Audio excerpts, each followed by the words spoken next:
This is how we're combating the new Airbnb algorithm.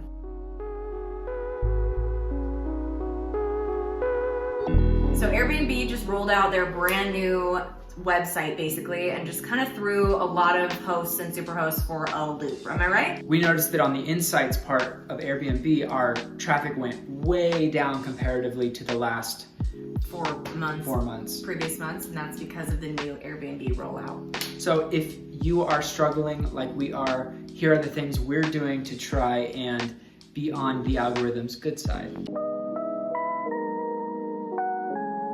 So the photo is now the absolute most important thing. If you go on the new website, you notice that you're not up against people just in your area. You're up against architectural marvels from everywhere. So like if you type in desert, like where we are, if you press the category desert, you're gonna show up with houses in Phoenix, houses in Utah, in Vegas. You're gonna show up with a bunch of other desert properties, and they pull the best of the best. So there are just mansions with huge pools and stuff like that, and we can't compete, at least not the way we were set up before. What we did was we restaged our backyard, we waited for a beautiful sunset, and we shot as many photos as we could, and we changed the overall look to just pop off the page way more than it did before. Yes, and if that means that you have to hire a photographer to come and take like a couple pics, just if you can splash out that extra $100, like do it. We were here one night and we had a magical sunset. So I was able to capture it because we have a camera here and I kind of know what I'm doing. But hire a professional, pay the extra for the sunset, for the whatever, because it will make your bookings more now than ever. Number 2, our title wasn't showing up on the main page when you searched the area. So we had in our title spiritual haven and peaceful, the words that we wanted to describe our home as and portray that to people that are like us, that want that connection to the desert, whatever. But that is not the case any longer. There's no branding for yourself. Like if you're going to brand, do it on Instagram, do it on TikTok, do it somewhere else, not on Airbnb. Not on there, just don't do it in the title. But now that this is all about categories and nothing to do with branding or anything peaceful or spiritual, it's literally what's in your area, what do you have to offer, views, desert. Although your house is in a certain location, the machine doesn't know you're close to Joshua Tree National Park or wherever you are. Tell it, because it is learning. The other thing is, if you notice now when you search on the Airbnb categories page, your title no longer comes up on that. So that's why the title, we believe now, the title of your house is no longer to invoke a feeling, it's more to invoke the AI gods. Yeah. We had in our long form about the house that we're close to Joshua Tree National Park, that we have amazing views for hundreds of miles, but in the short description, the highlight section, we didn't have those kind of keywords. And so just making sure you have those keywords in almost every aspect, wherever you can put text. Even if it feels like you're overdoing it. It doesn't matter, because the user is not the one that is impacted. It's the AI that's reading your website.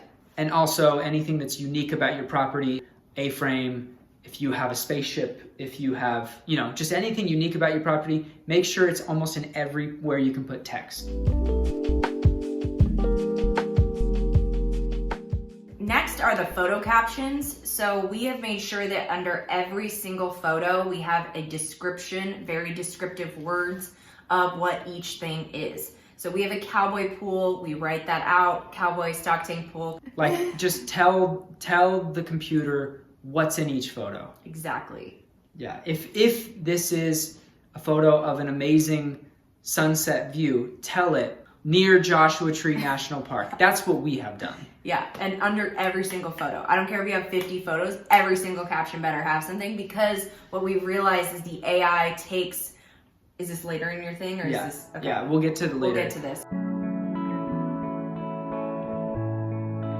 We have seen that more and more people obviously are working remotely and they need dedicated workspaces. And although we have a huge dining room in a beautiful area, if you're here with like friends or you have a family and you're coming to work remotely at our property, we didn't have a specific desk space for someone to go and kind of hide away in a room and work. So what we did was we built a desk, and you'll see that later in another episode. We'll show you a little B-roll here, sneak peek. So we put a desk in our king bedroom, someplace that we had the most space to put it in. And that you can close a door behind so that you can... You've got some space. Yeah. You can take your Zoom calls. Yeah. That is the way we're doing it, because we do know that a lot of people are living the nomad life now. And we had somebody here for almost a month because she was working here, and it was awesome. One other thing is Airbnb included now in their tools is a Wi-Fi speed. So that way when somebody's going to book your property, they can see how fast your Wi-Fi is. We're in a rural area, so it's not like super high speed, but it's a tool that I think the whole point of this is use everything that Airbnb gives you. Yeah. Because I think they'll favor those properties over ones that don't have as much information. Yeah. Because we can point fingers all we want, but we might as well, it's not going to change. Let's step up our game. So let's work with it. On that note of longer stays at our property and at other properties, you can give a discount, 15, 25%, because so many people are having issues now with bookings. It seems like on the forums that we've seen, so many people have dropped their prices. So I understand not wanting to give a discount or not wanting to give a massive discount, but like give 10%, give 25%. We upped our game and we lowered our prices on that. So that is a way that we are combating the situation as well, giving a weekly discount and a monthly discount. Yeah, I think Airbnb, if you look at the video they put out, the founder is working remotely. And so I think their whole thing is, can we push working remotely? Longer stays, they're going to push more. So if you can give a discount for that, your bills will all be paid. You might not be making as much, but you might not have as much headache with cleaning and different guests and all that stuff. So weigh the options. Yeah. I've been doing a ton of research. That's just the nature of who I am. And on one of the forums, I found a host that said they were looking, because they used to show up in the first page results, and they don't anymore. So they were looking under the category of cabins because they are a cabin. Their main photo was of the fire pit and outdoors, but it wasn't of the outside of their cabin. What they had chosen for their site. They hadn't chosen it as the main one.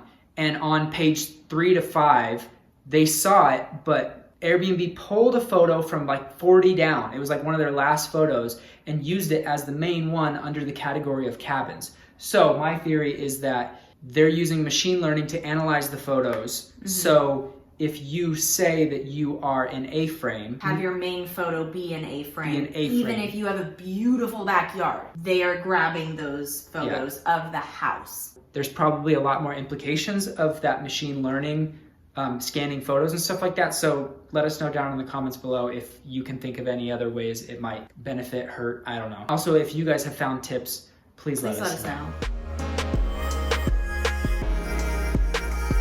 And then the last thing is, supposedly, keywords might be pulled from your reviews. Mm-hmm. So if you can encourage or maybe have a friend stay there and have them write a review. Descriptive. A very descriptive review, like, you know, that this place had amazing mountain views of the sunrise and sunset. You know, just, I think that stuff is going to help too, because you can't fake that necessarily. And maybe write your guests a note and let them know, like, hey, when you get the opportunity to write us and review, please leave a descriptive review of your scenery and what the house was like.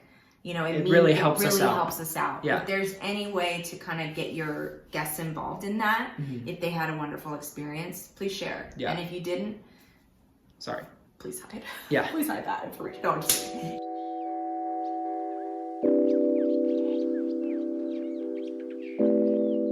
So as we were editing this video, we realized there was one more thing that we are going to do to optimize our listing a little better, and that is stand out from the crowd. So many homes in our area are the same. We have kind of fallen into that trap. Same design, same decor, same amenities. So one of the biggest things that we are going to be working on over the next couple months is a way to stand out so that we can get like a really unique cover photo, just something that people would want to book to see or take a photo with and stuff like that. I think that's going to be really important. I think Airbnb wants unique properties you just can't find anywhere else. And ultimately, I think this update is going to weed out the people that care and the people that don't, and just help the people that want to make a guest experience really good. So if you are just starting out on your journey, like if you are just renovating a house or buying a property, make sure that you have an Instagrammable moment, that moment that will just jump off a page and make your property stand out. Obviously, if you're in a city or you're just going for like business people, that doesn't really apply to you. But if you're in an area that you can do something kind of unique and cool, I think that might benefit you. So that's just our thoughts. These are the things that we are doing. And we have already gotten about 3 or 4 new bookings this month, this week. So this week. Fingers crossed that this works. I hope this works for you guys as well. We'll do an update. Yeah. We'll let you guys know in about a month or 2 and see how it kind of panned out. Because And if there's any tips that you guys have, please let us know. If you don't know, we renovated this entire house ourselves, and we've documented the entire series. So if you want to go back and watch that, we know some of you guys have, so thank you for doing that. And we are continuing to add things to the house in Joshua Tree, California. It's on 5 acres, so there is so much room to do stuff. land. Yeah. Wonderful. So stay tuned for the next one. Yeah, thank you for watching.